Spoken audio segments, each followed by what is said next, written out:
America Venezuela ప్రెసిడెంట్ని kidnap చేయడం అనేది ప్రపంచాన్ని ఆశ్చర్యపరిచే అంశం.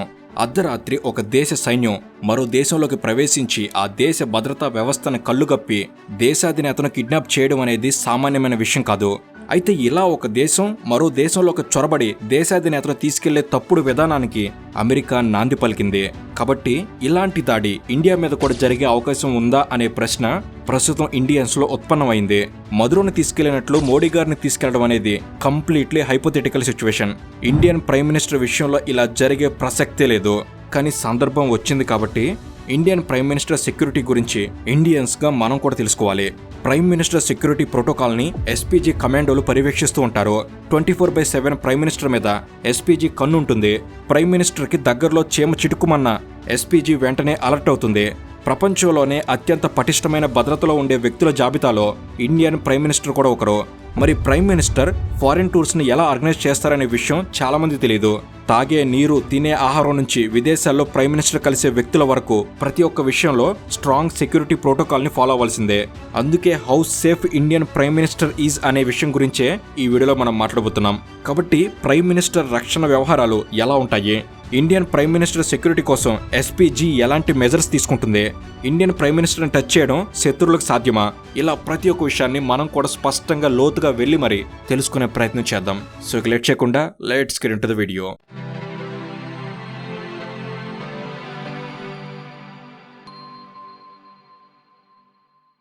ఇండియన్ ప్రైమ్ మినిస్టర్ సెక్యూరిటీ విషయంలో గతంలో ఇండియాకు చాలా పెద్ద ఎదురుదెబ్బలు తగిలిన అనుభవం ఉంది. అది 1984లో ఇందిరాగాంధీ గారి హత్య కావచ్చు, లేదా అంతకన్నా ముందు 1966లో మన దేశ రెండవ ప్రధాని లాల్ బహదూర్ శాస్త్రి గారు తాష్కెంట్లో అనుమానాస్పదంగా మరణించిన సంఘటన కావచ్చు. ఈ సంఘటనలన్నీ వివిఐపి సెక్యూరిటీ ప్రోటోకాల్ని మరింత కట్టుదిట్టం చేశాయి.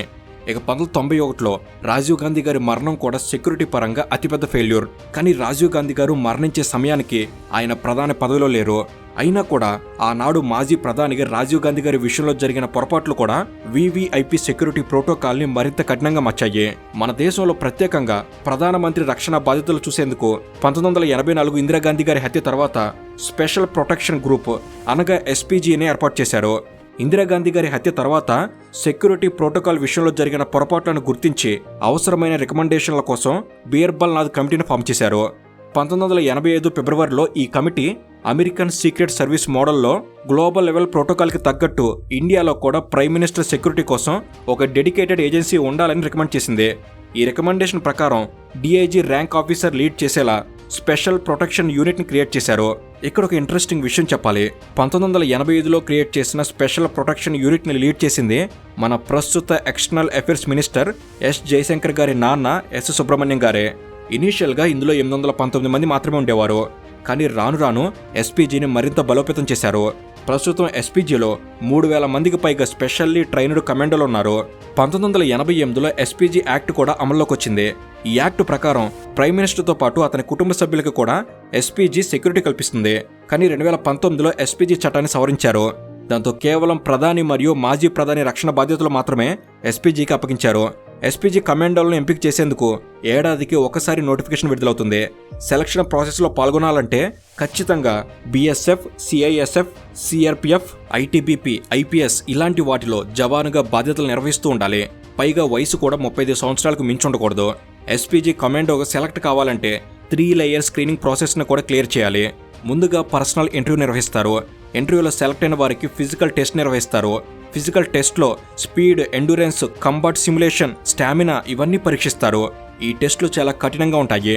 ఈ కఠినమైన ఫిజికల్ టెస్ట్ తర్వాత సైకలాజికల్ ఎవల్యూషన్ టెస్ట్ జరుగుతుంది. ఈ టెస్ట్లో భాగంగా రిటర్న్ టెస్ట్ ఉంటుంది.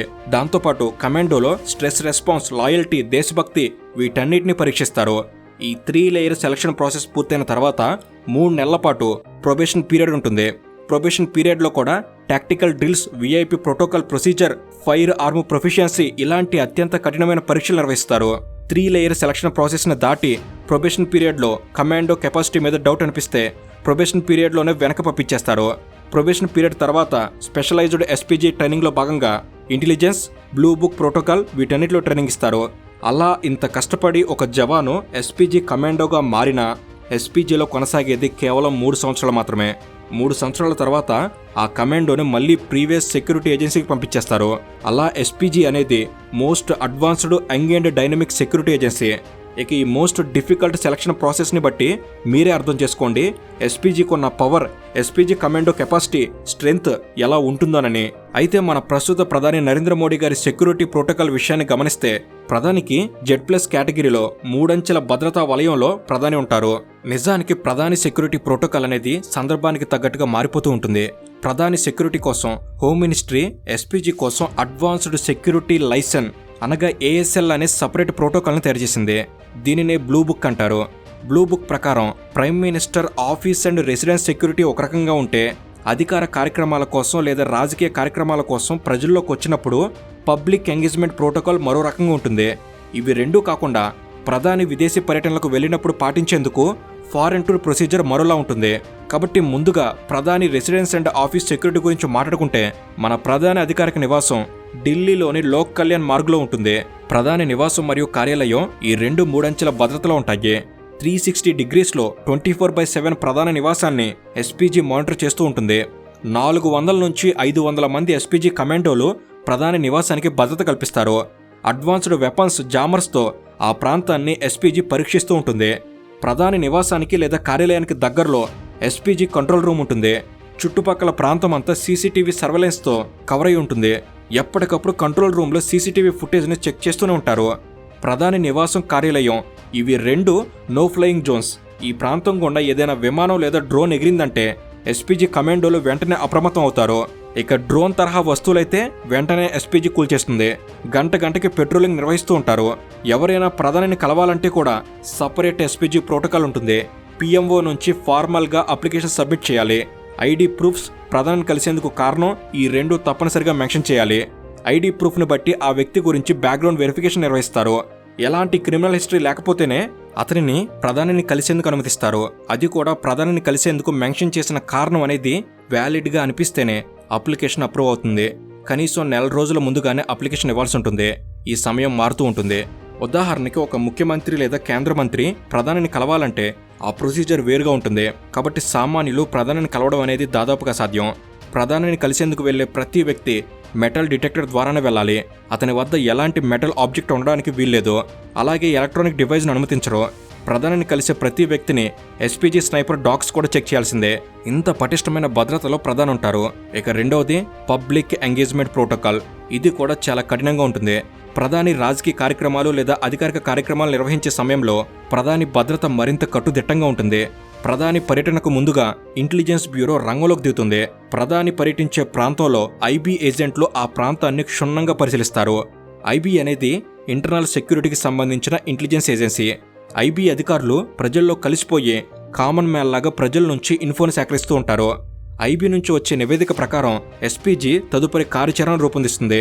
ఒకవేళ IB రిపోర్ట్లో ఏమైనా అనుమానాస్పదంగా అనిపిస్తే ఆ సమాచారం వెంటనే స్టేట్ గవర్నమెంట్కి వెళ్తుంది. స్టేట్ పోలీసులు ఆ ప్రాంతంలో అనుమానంగా అనిపించిన వారిని అరెస్ట్ చేస్తారు. భారీ కుట్ర జరిగే అవకాశం ఉందని IB రిపోర్ట్ ఇస్తే ప్రధాని పర్యటనని ఎస్పీజీ క్యాన్సిల్ చేసేస్తుంది. ఇక IB గ్రౌండ్ రిపోర్ట్ని బట్టి ప్రధాని పర్యటనకు 3 రోజుల ముందే ఆ ప్రాంతాన్ని ఎస్పీజీ కంట్రోల్లోకి తీసుకుంటుంది. State police, intelligence bureau, district అఫీషియల్స్తో పాటు ఎస్పీజీ రివ్యూ మీటింగ్ నిర్వహిస్తుంది. స్టేట్ పోలీస్కి, డిస్ట్రిక్ట్ అఫీషియల్స్కి ఎస్పీజీ ప్రోటోకాల్ గురించి వివరిస్తారు. ప్రధాని పర్యటించే మార్గంలో ముందుగానే ఎస్పీజీ కమాండోలు ఒక మాక్ డ్రిల్ నిర్వహిస్తారు. కంప్లీట్గా ప్రధాని కాన్వాయ్లో ఏవైతే వాహనాలు ఉంటాయో అదే కాన్వాయ్తో ప్రధాని పర్యటించే మార్గంలో మాక్ డ్రిల్ నిర్వహిస్తారు. ఆ మార్గంలో అనుమానాస్పదంగా ఉన్న ప్రతి ఒక్క బిల్డింగ్ని ఎస్పీజీ తనిఖీ చేస్తుంది. మరీ ఎత్తైన భవనాలు ఉన్న ప్రాంతంలో ఎస్పీజీ మరింత అప్రమత్తంగా ఉంటుంది. ప్రతి బిల్డింగ్ని ఎస్పీజీ కంట్రోల్లోకి తీసుకుంటుంది. ఉదాహరణకి 2025 జూన్ 21న విశాఖలో జరిగిన యోగా డే సందర్భంగా విశాఖ వాసులు ఈ విషయాల్ని కళ్ళారు చూశారు. ఇక రూట్ మ్యాప్ ప్రకారం ప్రధాని పర్యటనకి అరగంట ముందే ట్రాఫిక్ని నిలిపివేస్తారు. ప్రధాని పర్యటన కోసం ఢిల్లీ నుంచి తెప్పించిన బుల్లెట్ ప్రూఫ్ రేంజ్ రోవర్ వాహనాన్ని ముందుగానే సిద్ధం చేసి ఉంచుతారు. ప్రధాని చుట్టూ ఎస్పీజీ స్టెరిలైజ్డ్ జోన్ అని ఒక ప్రత్యేకమైన హై సెక్యూరిటీ జోన్ని క్రియేట్ చేస్తుంది. ఈ జోన్లోకి ఎవరిని అనుమతించరు.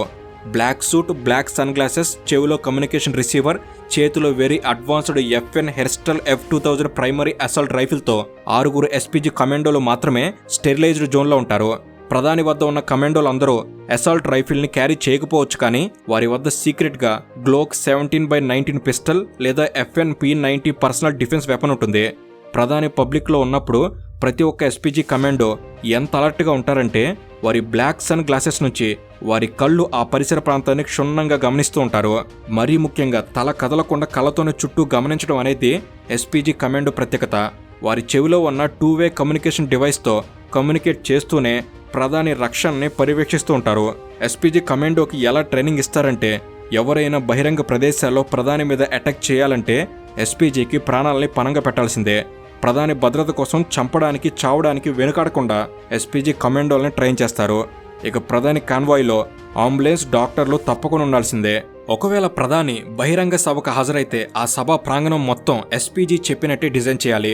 సభా ప్రాంగణంలోకి ఎంటర్ అయ్యే ప్రతి ఒక్కరిని మెటల్ డిటెక్టర్ ద్వారా చెక్ చేయాల్సిందే. ఇక సభా వేదిక మీద ఎవరెవరు ఉండాలి, ప్రధానికి దగ్గరలో ఎవరెవరు కూర్చోవాలి అనే అంశం కూడా ఎస్పీజీనే డిసైడ్ చేస్తుంది. ఎస్పీజీ చెప్పిన వ్యక్తి కాకుండా మరో వ్యక్తి సభా వేదిక మీద కనిపించిన దాన్ని కూడా సెక్యూరిటీ బ్రీచ్ గానే పరిగణిస్తారు. ప్రధాని హెలికాప్టర్లో ప్రయాణించినా కూడా హెలికాప్టర్ ప్రయాణించే మార్గంలో ట్రాఫిక్ను లేకుండా చూస్తారు. అత్యవసర పరిస్థితుల్లో రోడ్డు మార్గంలో ప్రయాణించాల్సి వచ్చినా కూడా ప్రత్యేకమైన కాన్వాయ్ సిద్ధంగా ఉంటుంది. ఆ మార్గంలో కూడా పటిష్టమైన భద్రతా ఏర్పాట్లు చేస్తారు. 2025 సెప్టెంబర్లో ఇదే జరిగింది. మోడీ మణిపూర్ పర్యటనకు వెళ్తుండగా మార్గం మధ్యలో వాతావరణం సరిగ్గా లేకపోవడంతో రోడ్డు మార్గంలో ప్రయాణించాల్సి వచ్చింది. అకస్మాత్తుగా చివరి క్షణంలో మార్పులు చేయాల్సి వచ్చినా కూడా ఎస్పీజీ సిద్ధంగా ఉంటుందనే దానికి ఈ సంఘటనే ఒక ఉదాహరణ. ఇక ప్రధాని విదేశీ పర్యటనలకు వెళ్లిన సమయంలో ప్రధాని రక్షణ బాధ్యతలని ఎస్పీజీని తీసుకుంటుంది. అయితే అమెరికా, రష్యా, చైనా లాంటి దేశాల్లో ప్రోటోకాల్ ఒక రకంగా ఉంటుంది, మరియు చిన్న చిన్న దేశాలకు వెళ్ళినప్పుడు ప్రోటోకాల్ మరో రకంగా ఉంటుంది. ఆల్రెడీ డెవలప్డ్ కంట్రీస్లో సెక్యూరిటీ మెజర్స్ చాలా కట్టుదిట్టంగా ఉంటాయి, కానీ డెవలపింగ్ కంట్రీస్లో మాత్రం కాస్త ఎక్కువ కేర్ చేసుకోవాల్సిన అవసరం ఉంటుంది. ప్రధాని మోడీ ఏ విదేశ పర్యటనకు వెళ్ళినా వారం రోజుల ముందుగానే 100 నుంచి 150 మంది ఎస్పీజీ కమాండోలు ఆ దేశానికి చేరుకొని ప్రధాని పర్యటనలో రక్షణ ఏర్పాట్లు చేస్తారు. ఆ దేశంలో అక్కడ సెక్యూరిటీ ఏజెన్సీతో కోఆర్డినేట్ చేసుకుంటూ ఎస్పీజీ తన పని మొదలు పెడుతుంది. అయితే విదేశాల్లో ఐబీకి బదులుగా రా ఏజెంట్లు రంగంలోకి దిగుతారు. ప్రధాని పర్యటించే ప్రాంతాల్లో ఎస్పీజీ ముందుగానే మాక్ డ్రిల్ నిర్వహిస్తుంది. ఆ ప్రాంతానికి సంబంధించిన బ్లూ ప్రింట్ మొత్తాన్ని క్షుణ్ణంగా పరిశీలిస్తారు. ప్రధాని బస చేసే హోటల్ని ఎస్పీజీ ముందుగానే స్వాధీనం చేసుకుని ఆ ప్రాంతంలో ఒక టెంపరరీ కంట్రోల్ రూమ్ని ఏర్పాటు చేస్తారు. హోటల్ మొత్తాన్ని శానిటైజ్ చేయించి ప్రత్యేకంగా సిద్ధం చేస్తారు. ప్రధాని బస చేసే హోటల్ రూమ్కి బుల్లెట్ ప్రూఫ్ విండోస్ ఉండేలా జాగ్రత్తలు తీసుకుంటారు. హోటల్ చుట్టుపక్కల ఎత్తైన బిల్డింగ్స్ లేకుండా జాగ్రత్త పడతారు. ప్రధాని మోడీ ప్రయాణించేందుకు పూర్తి కాన్వాయ్ని ఎయిర్లిఫ్ట్ చేసి ముందుగానే సిద్ధంగా ఉంచుతారు. Bullet proof, blast proof BMW లేదా రేంజ్ రోవర్ వెహికల్స్లో మాత్రమే ప్రధాని ప్రయాణించేలా ప్రత్యేక ఏర్పాట్లు చేస్తారు. విదేశీ పర్యటనల్లో ఫుడ్ విషయంలో చాలా జాగ్రత్తలు తీసుకుంటారు. ఇండియా నుంచి తీసుకెళ్లిన నీరు, ఆహారం మాత్రమే ప్రధాని తీసుకుంటారు. లేదా కొన్ని ప్రత్యేక సందర్భాల్లో ఇండియా నుంచి వెళ్లిన ప్రత్యేక షెఫ్లు వండిన ఆహారాన్ని మాత్రమే ఆయన తింటారు. ప్రధాని విదేశీ పర్యటనలకు ఉపయోగించే ఎయిర్ ఇండియా 1కి యాంటీ ఎయిర్క్రాఫ్ట్ యూనిట్లు ఎస్కార్ట్ చేస్తూ ఉంటాయి. ఒక దేశాధినేత మరో దేశంలో పర్యటిస్తున్న సమయంలో అతనికి రక్షణ కల్పించడం అనేది ఆ దేశ కనీస గౌరవం. కాబట్టి వేరే దేశాలకు వెళ్ళినప్పుడు మన ప్రధానికి రక్షణ కల్పించడంలో తేడా జరిగితే ఆ దేశం ప్రపంచం ముందు తలవంచాల్సిన పరిస్థితి వస్తుంది.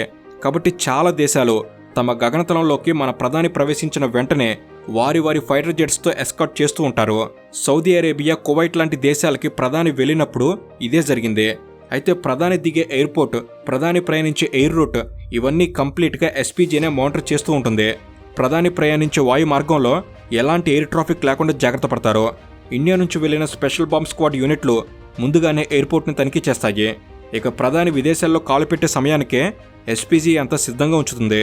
ఎయిర్పోర్ట్ మొత్తాన్ని కంట్రోల్లోకి తీసుకుంటుంది. ఇక ప్రధాని పర్యటన సందర్భంగా కాన్వాయ్లో డ్రోన్ జామర్లు, రూప్ టాప్ స్నైపర్లు, మెడికల్ యూనిట్లు ఇవన్నీ ఉంటాయి. నిజానికి మనకు మీడియాలో ఇవన్నీ కనిపించవు, కానీ ప్రతి పర్యటన ఎస్పీజీకి సవాలే. ప్రధాని దేశం నుంచి బయలుదేరి తిరిగి దేశంలో అడుగుపెట్టే వరకు ఎస్పీజీ అనుక్షణం అప్రమత్తంగా ఉంటుంది. అలా విదేశీ పర్యటనలో కూడా దేశ ప్రధాని ఎస్పీజీ కంటికి రెప్పల కాపలా కాస్తుంది. అయితే డొమెస్టిక్ టూర్ అయినా, పొలిటికల్ ర్యాలీ అయినా లేదా విదేశీ పర్యటన అయినా ప్రతి పర్యటన తర్వాత ఆ పర్యటనలో జరిగిన లోపాలని, తప్పిదాలని, కోఆర్డినేషన్ మిస్టేక్స్ని అంచనా వేసేందుకు ఎస్పీజీ రివ్యూ మీటింగ్ కూడా నిర్వహిస్తుంది. ఈ మీటింగ్లో భారీ తప్పిదం జరిగిందని నిర్ధారణ అయితే దానికి సంబంధించిన అధికారులు ఎస్పీజీకి సంజేషి కూడా ఇవ్వాల్సి ఉంటుంది. ఎస్పీజీ ఆదేశాల మేరకు అధికారులు సస్పెండ్ అయిన సందర్భాలు కూడా ఉన్నాయి. 2022 జనవరి 5న ప్రధాని పంజాబ్ పర్యటనలో భాగంగా సెక్యూరిటీ విషయంలో భారీ పొరపాటు చోటు చేసుకుంది. వాతావరణం బాగోలేని కారణంగా ఆఖరి నిమిషంలో రోడ్డు మార్గంలో వెళ్లాలనుకున్నారు. ఇక కాన్వాయ్ ఫిరోజ్పూర్ దగ్గరకు వచ్చిన సమయంలో పంజాబ్ రైతులు ప్రధాని పర్యటనకు నిరసనగా రోడ్డును బ్లాక్ చేశారు. ప్రధాని పర్యటనను అడ్డుకోవడం అనేది చాలా పెద్ద సెక్యూరిటీ బ్రీచ్. రైతులు ఆ మార్గాన్ని అడ్డుకునే అవకాశం ఉందని అంచనా వేయకపోవడం, ప్రధాని పర్యటన నేపథ్యంలో ఆ మార్గంలో రైతులను కట్టడి చేయకపోవడంతో ఎస్పీజీ ప్రధాని కాన్వాయ్ను ఒక ఫ్లైఓవర్ మీద 15 నిమిషాల పాటు అలానే ఆపేల్సి వచ్చింది. ప్రధాని సెక్యూరిటీ విషయంలో జరిగిన అతిపెద్ద పొరపాటు ఇది. ఈ పొరపాటుకు కారణమైనందుకు ఫిరోజ్పూర్ ఎస్పీ, డీఎస్పీతో సహా 7 పంజాబ్ పోలీసుల్ని సస్పెండ్ చేయాల్సి వచ్చింది. కాబట్టి ప్రధాని సెక్యూరిటీ విషయంలో ఎస్పీజీ ప్రోటోకాల్లో చిన్న పొరపాటు జరిగినా దానికి కారణమైన వారు భారీ మూల్యం చెల్లించాల్సిందే. అయితే అసలు ఎస్పీజీ కమాండోలు ప్రధానికి రక్షణను కల్పిస్తూ ఉండటాన్ని మనం మీడియాలో చూస్తూనే ఉంటాం. కానీ చరిత్రలో ఒకే ఒక్కసారి ఎస్పీజీ పబ్లిక్ మీద కాల్పులు జరపాల్సి వచ్చింది. 2000 సంవత్సరం జనవరి 25న ఉత్తరప్రదేశ్లో ఒక సంఘటన జరిగింది. మాజీ ప్రధాని చంద్రశేఖర్ గారు ప్రయాణిస్తున్న రైలు బోగిలోకి ఒక్కసారిగా విద్యార్థులు చొచ్చుకుని వచ్చే ప్రయత్నం చేశారు. గతంలో మాజీ ప్రధానులకు కూడా ఎస్పీజీ రక్షణ ఇచ్చేది. 2019 నుంచి ఈ నిబంధనలు తొలగించారు. దేశ ప్రధానికి మరియు ప్రధాని పదవి కోల్పోయిన 5 సంవత్సరాల వరకు మాత్రమే ఎస్పీజీ సెక్యూరిటీ ఇచ్చేలా ఎస్పీజీ యాక్ట్ని సవరణ చేశారు. కాబట్టి మాజీ ప్రధాని చంద్రశేఖర్ గారి రక్షణ విషయంలో గాజీపూర్ జిల్లాలో రైల్వే స్టేషన్లో ఎస్పీజీ విద్యార్థుల మీద కాల్పులు జరిపింది. ఈ కాల్పుల్లో ఒక విద్యార్థి అక్కడికక్కడే మరణించాడు, మరో విద్యార్థి గాయపడ్డాడు. ఎస్పీజీ చరిత్రలో ఇలా పబ్లిక్గా ఫైరింగ్ జరిగిన సంఘటన ఇదొక్కటే. అయితే ప్రధాని రక్షణ కోసం ఇంత కట్టుదిట్టమైన రక్షణ వ్యవస్థను నడిపించేందుకు దేశానికి భారీగానే ఖర్చవుతుంది. ప్రతి సంవత్సరం 2024-25 ఫైనాన్షియల్ ఇయర్లో 511 కోట్ల రూపాయలను ఇండియా ఖర్చు చేసింది. ఇక 2025-26 ఫైనాన్షియల్ ఇయర్లో 489 కోట్ల రూపాయలు ఖర్చు చేయాల్సి వచ్చింది. కాబట్టి యావరేజ్గా ఎస్పీజీ కోసం ఇండియా ఏటా 500 కోట్ల రూపాయల వరకు ఖర్చు చేస్తుంది. అయితే నిజానికి 2026 జనవరిలో ఈ వీడియో చేస్తున్న సమయానికి ప్రధానిగా నరేంద్ర మోడీ గారు బాధ్యతలు తీసుకుని దాదాపుగా 12 సంవత్సరాలు కావస్తుంది. ఈ 12 సంవత్సరాల కాలంలో 5 సార్లు ప్రధాని మీద దాడికి ప్రయత్నాలు జరిగాయని నివేదికలు చెప్తున్నాయి. కానీ మన ప్రధాని నరేంద్ర మోడీ గారి మీద దాడి చేసేందుకు జరిగిన ప్రయత్నాలని ఎస్పీజీ ముందుగానే తిప్పికొట్టింది. కాబట్టి ఆ దాడుల వివరాలను కూడా తెలుసుకోవాలనుకుంటే కామెంట్ చేయండి. ఈ వీడియో మీద మీ అభిప్రాయాన్ని కామెంట్ చేసి మా కంటెంట్ మీకు నచ్చినట్లయితే ఛానల్ సబ్స్క్రైబ్ చేసుకోండి. ఇలాంటి మంచి కంటెంట్ని ఎల్లప్పుడూ మీకు ఇచ్చేందుకు ప్రయత్నం చేస్తూనే ఉంటాం. మొదటిసారిగా మన ఛానల్కి సంబంధించిన వీడియోని చూస్తున్నట్లయితే ఛానల్ని ఒకసారి విజిట్ చేయండి. మన ఛానల్లో ఉన్న వైడ్ రేంజ్ కంటెంట్ని గమనించి 1.7+ మిలియన్ సబ్స్క్రైబర్లు ఉన్న తెలుగు నాలెడ్జ్ ఫ్యామిలీలో మీరు కూడా భాగం కండి. Thank you for watching. Have a good day.